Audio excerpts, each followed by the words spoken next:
Eweche matimore Lora counties makaluwe county no Roma Migori en riwruok moro ma bende ok en mar piny owacho pacho kaendi e county ma Migori koro chako chenro mar chiwo puonj makare ewi wach lweny e kind chwech kata gender based violence e kind rowere kod mine matindo Migori kono Rome.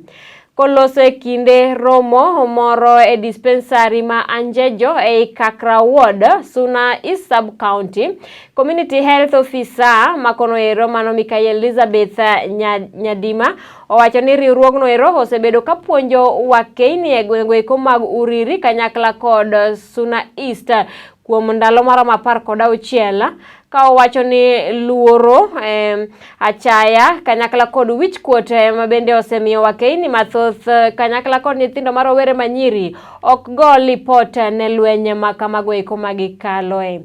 Gisingo puonjo rowere ma nyiri kanyakla kod mine matindo ewi wach gender based violence. We are sensitizing the community that we work with, that is the community in both Kakra Ward and West Kanyamkago Ward. And our focus is on making them aware, or rather creating awareness on gender-based violence. We realize that most of these people, they don't come out because of fear of shame, or rather stigma that is associated with the gender-based violence issues. The stigma that comes around the community and also the shame that we feel within us as the victim of gender-based violence. It creates safe space for community members of different ages so that they're able to have open discussion on gender-based violence.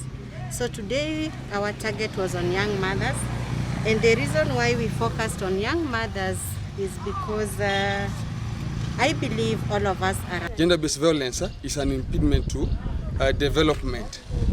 If it is tackled together with the community, then development can be accelerated. So that's why we're having this focus. And borrowing from statistics, it shows that 5,000 women every year fall victims of crimes of honor. And that is one area of gender-based violence that has to be tackled so that women have a good opportunity, just as their counterparts males, to ensure development in the community. So according to UNICEF, it's also clear that 1 out of 3 females, at least in their lifetime, they become victims of gender-based violence. So it's the right time action is taken to fix this. And actions in solving gender-based issues doesn't need one person. It needs integrated and collaborative approaches between multiple of stakeholders to end this, so that all categories of people, males, females, young people, adults, all elderly people can thrive in terms of development. Organization, we help young mothers deal with the gender-based violence in this way. Yeah? Like you see, most of gender-based that happens in the rural area, the triggers are lack of food and lack of within the farmers, to farmers work within their groups, so that they understand what gender-based violence is and the effects. Mingi katika kijiji chetu cha Anjego tumekuwa na visa vya kukeuka haki za watu, lakini hatujajua haswa ni wakati gani inafaa tuwe tukiripoti. Kwa leo hivi tumepata mafundisho kuhusu gender-based violence. Tumefundishwa na shirika la Senda Cow, na tumejua ya kwamba kuna mara mingi tunadhulumiwa, lakini hatujui ya kwamba tunadhulumiwa. Kwanza kabisa, kama watoto wetu wanadhulumiwa hata na wazazi wao, lakini kwa mara nyingi huwa hatuwezi tukaripoti kwa sababu tunaogopa ya kwamba tukisha ripoti tunaweza tukafukuzwa kutoka katika hizo familia. Kwa hivyo leo tumejifunza ya kwamba kama kuna visa vyovyote vya dhuluma, inafaa tuwe tunaripoti kwanza, hata tunaweza ripoti katika hospitali ambazo ziko karibu ili tukaweze kusaidiwa.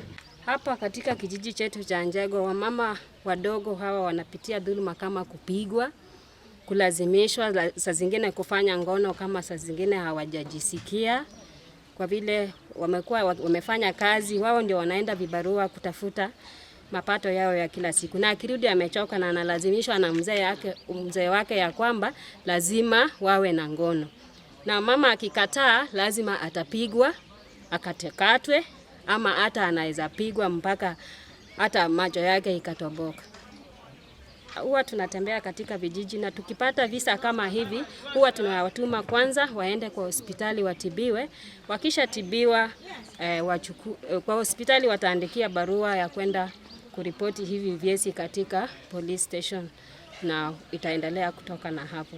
Kuna wamama wameanza kupata usaidizi, kwa vile najua akikaa nyumbani hawezi jua ya kwamba kuna usaidizi huko nje, lakini kama katika jamii sisi kama administrators tukipata report tunarifaa kwa hospitali ili huyo mtoto awe checked vile ameweza kunajisiwa, na baadaye report iende kwa police na pia arresting inafanyika.